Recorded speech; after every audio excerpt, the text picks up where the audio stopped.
Hello student, আমি তোমাদের AN sir তোমাদের সকলকে স্বাগত জানাই। তোমরা অনেকেই দুশ্চিন্তার মধ্যে ছিলে এবং দুদিন আগে যে কেস আপডেট হয়েছিল সেটা জানাতে একটু দেরি হয়ে গেছে। তো আজকে সেই ব্যাপারে আমরা কথা বলবো। তোমরা যারা এত কষ্ট করে এত ভালো নম্বর পেয়েছো তারপরেও প্যানেলে নাম নেই বলে হতাশায় ভুগছো। দুদিন আগে সুপ্রিম কোর্ট আর কলকাতা হাইকোর্টের আপডেট গুলো শোনার পর তোমাদের মনেও কি সেই একই রকম প্রশ্ন জাগছে যে আমরা কি আবার 2016-র সেই অন্ধকারের দিকে এগোচ্ছি? একাদশ দ্বাদশের প্যানেল আর হাই কাট অফ নিয়ে এমনিতেই সোশ্যাল মিডিয়ায় হাজারো জল্পনা। তার মধ্যে আজকে আদালত থেকে যে নির্দেশ বা আপডেট গুলো সামনে আসছে সেটা দেখে তোমাদের মতো ফ্রেশারদের মনে এই প্রশ্নটা জাগাটাই তো স্বাভাবিক। কারণ তোমরা যারা রাত জেগে পড়াশোনা করেছো, অন্য কোনো দিকে না তাকিয়ে শুধু একটা সব চাকরির আশায় লড়েছো, তাদের মনে তো প্রশ্ন উঠবেই। সোশ্যাল মিডিয়ায় যেভাবে বলা হচ্ছে যে কিছু টেন্টেড বা দাগি ক্যান্ডিডেট নাকি আবার এই প্যানেলে ঢুকে বসে আছে, সেটা কি সত্যি? ভিডিওটা স্কিপ না করে একদম শেষ পর্যন্ত দেখো। কোর্টের একদম লেটেস্ট তথ্যগুলো নিয়ে আমি তোমাদের সাথে আলোচনা করব,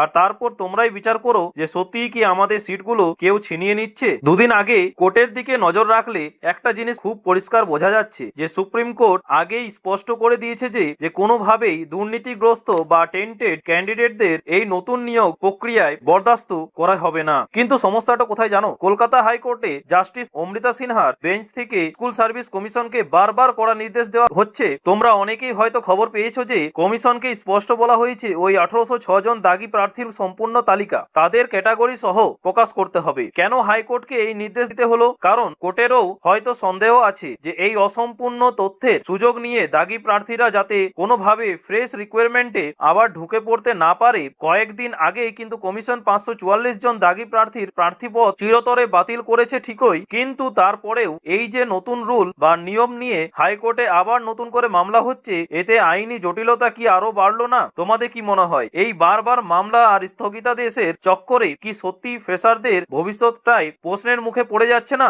অবশ্যই কিন্তু তোমরা কমেন্ট বক্সে জানাতে ভুলবে না তোমাদের কি মতামত। এবার আসি কাট অফের কথায়। কাট অফ হাই যেতেই পারে, সেটা স্বাভাবিক, কেননা সিট সংখ্যা যেহেতু কম ছিল এবং এক্সপিরিয়েন্সে 10 নম্বরটা বহু ম্যাটার করে, এই কারণেই কাট অফ হাই যাওয়ারই কথা। কিন্তু আমাদের রাজ্যে প্রচুর মেধাবী ছাত্রছাত্রী আছে, কিন্তু একটা লজিক্যাল ভেবে দেখো যে তোমাদের কি মনে হয় না যে এই যে এত হাই কাট অফ, ঠিক আছে, এটা পুরোটাই কি স্বাভাবিক প্রতিযোগিতার ফল, না শূন্য পদ এমনিতেই খুব সীমিত? তার উপর যদি কোর্টের নির্দেশ অমান্য করে বা ফাঁক ফোকর গলিয়ে এমন কিছু ক্যান্ডিডেট প্যানেলে জায়গা করে নেয় যে যাদের আগের ট্র্যাক রেকর্ড নিয়ে এত বিতর্ক, তাহলে তোমরা যারা ফ্রেশার তারা কোথায় যাবে? অনেকেই বলছো যে দাদা আমি পয়েন্ট সামথিং এর জন্য বাদ পড়লাম, ঠিক আছে, 1 নম্বরের জন্য, কেউ হয়তো 2 নম্বরের জন্য, কেউ হয়তো 3 নম্বরের জন্য। আমি বলছি না যে পুরো প্যানেলটাই ফেক বা সবাই দুর্নীতি করে ঢুকেছে, কিন্তু এই যে চারপাশের খবর এবং কোর্টের এত কড়া পর্যবেক্ষণ, এগুলো দেখে তোমাদের কি মনে হচ্ছে যদি সত্যি এমন কিছু ক্যান্ডিডেট প্যানেলে ঢুকে থাকে, তাহলে তো তোমাদের মতো যোগ্য ছেলে মেয়েদের সিটগুলোই ব্লক হয়ে গেল, তাই না? আর তোমাদের নিজস্ব মতামত অবশ্যই কিন্তু কমেন্ট বক্সে জানাতে ভুলবে না তোমাদের কি মনে হয়। কেননা এত নম্বর কাট অফ যাওয়াটা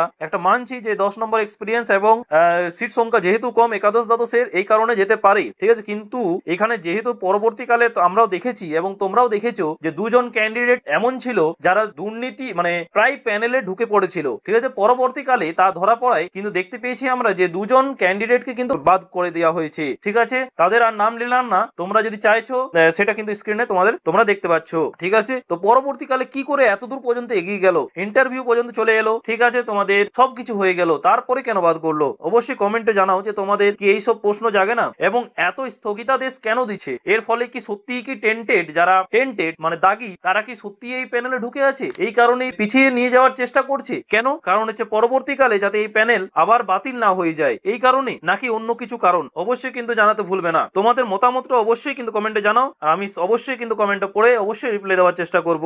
এই মুহূর্তে চারিদিকে এত ফেক নিউজ আর এত উত্তেজনা যে মাথা ঠান্ডা রাখাটা কিন্তু খুব কঠিন, তোমরাও সেটা বুঝতে পারছো, কিন্তু আমি তোমাদের একজন দাদা হিসেবে বলছি যে প্যানিক করো না। অন্ধভাবে সোশ্যাল মিডিয়ায় কিন্তু সব কথা বিশ্বাস করার কিন্তু দরকার নেই, এমনকি আমার কোথাও না, ঠিক আছে, কেননা তোমরা নিজেরাই কোর্টের নির্দেশগুলো একটু যাচাই করো, তোমরা দেখতেই পাবে যে অনেক কিন্তু স্থগিতাদেশ দিচ্ছে। কেন কেন এটা আজ কিন্তু রায় আসার কথা, সেটা কিন্তু আবার 5 দিন পিছিয়ে যাচ্ছে, আবার কিন্তু সেটা 10 দিন পিছিয়ে যাচ্ছে, কেন এটা হচ্ছে? কারণটা, ঠিক আছে। আর প্রথমত যে তোমাদের কাট অফ এবং নিজেদের পাওয়া নম্বরটা মিলিয়ে দেখো, ঠিক আছে, এবং দ্বিতীয়ত হাইকোর্ট যে দাগি ক্যান্ডিডেটদের তালিকা প্রকাশ করতে বলেছে সেই দিকে কড়া নজর রাখো। সোশ্যাল মিডিয়ায় কিন্তু যে খবরগুলো রটাচ্ছে সেগুলো দিয়ে কিন্তু আর দেখো না। আর তাছাড়া তোমরা নিজেরা একটা লক্ষ্য করেছো যে সম্পূর্ণ তালিকা কিন্তু এখনো পর্যন্ত প্রকাশ করা হয়নি যে কারা টেন্টেড না, ঠিক আছে, সম্পূর্ণ সম্পূর্ণরূপে যদি টেন্টে কিছুটা পরিমাণে করেছে, কিন্তু এটা স্পষ্টভাবে জানানো হয়নি এবং ফ্রেশ তালিকা কিন্তু প্রকাশ করা হয়নি, যাতে সন্দেহ মুক্ত হয়। ঠিক আছে, সেই টাইপের। অবশ্যই কিন্তু তোমরা কমেন্ট বক্সে জানাতে ভুলবে না। সেখানেও কিন্তু মনে হচ্ছে যে কিছু না কিছু কিন্তু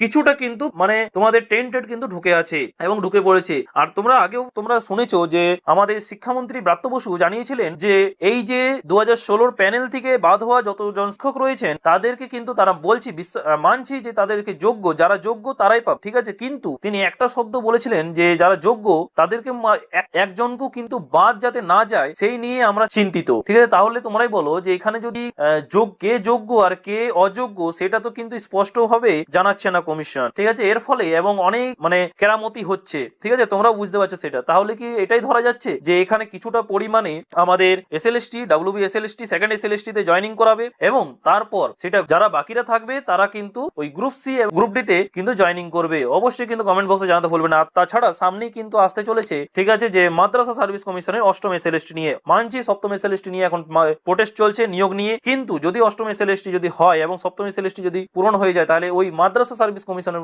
পরীক্ষাতে কিন্তু এই টেন্টেডদেরকে কিন্তু ঢোকানোর একটা বড় সুযোগ কিন্তু থেকে যায় কমিশনের হাতে। অবশ্যই কিন্তু তোমাদের কমেন্টে জানাতে ভুলবে না। এটা কিন্তু আমার এক্সপেক্টেড, কারোর উপর ব্লেম করতে চাইছি না, কিন্তু তোমাদের কি মনে হয় অবশ্যই কিন্তু জানাবে। ঠিক আছে, আমি কিন্তু এটা এক্সপেক্টেড তোমাদের সামনে তুলে ধরলাম। তাছাড়া নতুন রুলস এর বিরুদ্ধে যে মামলাগুলো হচ্ছে সেগুলো তোমাদের সাবজেক্ট বা ক্যাটাগরিতে কতটা প্রভাব ফেলবে এবং সেটা ঠান্ডা মাথায় কিন্তু বিশ্লেষণ করো। ঠিক আছে, আজকে এই পর্যন্তই। ভিডিও শেষে শুধু একটাই কথা বলবো যে স্টুডেন্টদের যে এই যে টেনশন, এত রাত জাগা, দুশ্চিন্তা, এগুলো আমি খুব কাছ থেকে দেখছি এবং তাই তোমাদের যন্ত্রণাটা আমি বুঝতে পারি। তোমাদের কি সত্যি মনে হচ্ছে যে আমরা আবার 2016 মতো কোনো আইনি জাতাকলে আটকে যেতে চলেছি? এই প্যানেল এবং এই হাই কাট অফ কি আদৌ কি টিকবে? কোর্ট আপডেট অবশ্যই নিজস্ব অভিজ্ঞতা কি অবশ্যই কমেন্ট বক্সে জানাতে ভুলবে না। আজকে এই পর্যন্তই, দেখা হচ্ছে পরের ভিডিওতে নতুন কোনো আপডেট নিয়ে। থ্যাংক ইউ, পাশে থাকবে, সুস্থ থেকো।